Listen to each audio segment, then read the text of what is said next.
Inner blessing comes before outer blessing. God works inside before He works outside. God is more interested in our being, in our character, and not in our achievements. Jeremiah chapter 17 verse 10, I, the Lord, search the heart and test the mind, and to give every man according to his ways.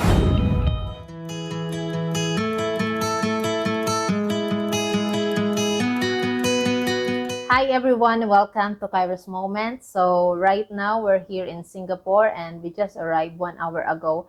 And I was supposed to take a video pagdating namin, dapat sa labas, kaso ginabi na kami. But we praise God for that smooth and safe travel. So salamat sa Diyos, salamat sa good health, salamat sa opportunity. And I always say that everything that we have ay dapat ipagpasalamat sa Panginoon dahil wala tayo kung wala ang kabutihan at katapatan ng Diyos sa ating buhay. Now, this evening, dahil gabi ko ito rin record, I wanna share about inner blessing and outer blessing. So, bakit nga ba nauuna yung internal bago yung external?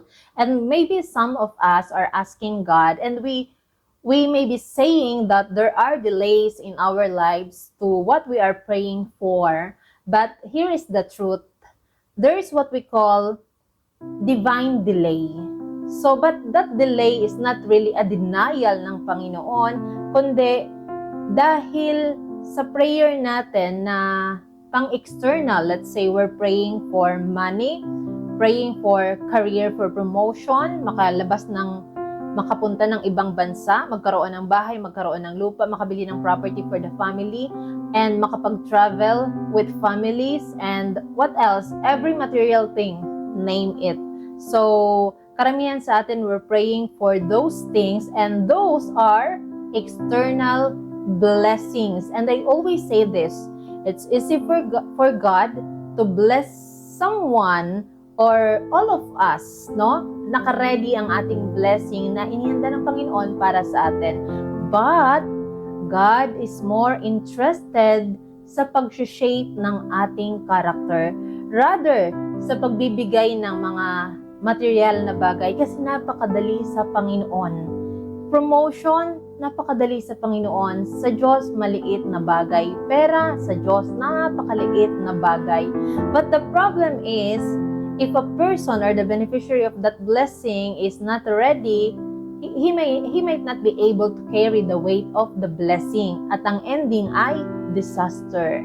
So, I shared this yesterday about this topic, and lagi ko sinasabi kung may isang bagay na sobra ako pinagpapasalamat sa aking buhay because hindi lahat ng pinagpray ko ay binigay kaagad ng Panginoon. Dahil masarap pala na dumadaan sa tamang proseso. At bakit kailangan unahin ang inner self natin kesa sa mga material na bagay that we are praying for?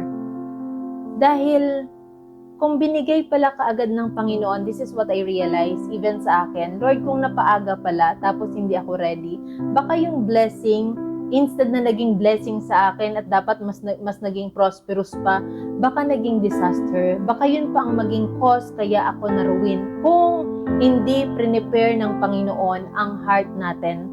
And same din sa amin, na Lord, nagpapasalamat kami bakit only this time or for how many years wala kami masyadong, kumbaga, kami pa lang sa company and hindi ganon hindi pa kami pinapadalhan ng iba pang mga connection.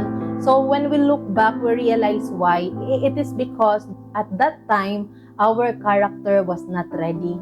How to handle some things na hindi pa naman kaya i-manage namin, it's because hindi pa kami nag-undergo sa tamang proseso at hindi pa kami nakakapasa sa testing ng Panginoon. And whatever that we are praying for na pang-external, anytime kaya ibigay ng Panginoon. But the problem is, we might have those things, but if we are not ready, we will eventually lose those things. Why? Kasi hindi ma-handle ng maayos. Ganun din ang na-realize namin even sa aming business, even sa aming mga iba pang activities na Lord, salamat God, that before mo tinugon yung aming prayer, inihanda mo muna kami. There were times na nasaktan kami, there were times na nabetray kami, and nakakilala kami ng mga tao na not for us and tao na for us, but it was part of the journey namin sa Panginoon and also sa paghubog, pag-shape sa aming character. Now, the questions are, bakit mauna ang inner blessing? And bakit hindi pwedeng mauna yung outer blessing? Number one, God shapes the vessel before He fills it. Many want God to pour out blessing, but He will not pour His glory into a vessel that cracks under pressure. Pero lagi ko rin po ito sinasabi sa iba, God will never pour out a new oil, a fresh oil, into a contaminated vessel. So ang inaayos lagi ng Panginoon ay heart. And pag binasa natin ang Bible, lagi doon nakafocus si Jesus. Above all else, guard your heart for it is the wellspring of life. Laging sa heart, laging internally, not externally. So interesado ang Panginoon, hindi sa kung ano magkakaroon tayo, kundi kung magiging sino tayo. Dahil it's not about the material things, it's about what's inside our heart. And number two, the blessing must match the character. An external blessing without internal maturity becomes a burden. So preparation is a must. Number three, Jesus taught that the heart is the starting point. So lagi si Lord, lagi si Jesus nagtuturo sa ating heart, hindi lagi sa panglabas, dahil napakadali sa Diyos na pagpalain ang kanyang mga anak. Number four, when the inside is blessed, the outside follows naturally. Maybe some of us are praying so many things na hindi kaagad tinugon ng Panginoon, but we will notice this. For as long as ang ating puso ay naka-align sa Panginoon, those things that we are praying for and even the things that we are not praying for, eventually sumusunod na lang. Everything follows kapag naka-align ang ating puso sa Diyos. Dahil inaayos ni Lord ang mga bagay-bagay sa atin. Not the material things, but always what's inside our heart. Number 5, internal blessing creates sustainability. Anybody can get blessed, but staying blessed comes from inner transformation. Victory without inner stability leads to downfall. Marami ang biglang umangat, marami ang biglang nagkaroon ng mga victory sa bawat area ng kanilang buhay, but because the character is not ready, biglang nag-collapse. So you see, bakit kailangan mauna yung ating inner blessing? Dahil una, ayaw ng Panginoon maging mayabang tayo. Na sa bawat tagumpay natin, it's not about the self-glory, it's about the glory of God. It's about giving praise and giving all the glory to God, na hindi tayo magmamayabang, na sa bawat tagumpay ang Diyos, ang pangalan ni Jesus ang maitaas, hindi ang pangalan natin. And we will not forget the source of the blessing. Blessings are meant to be appreciated but not worshipped.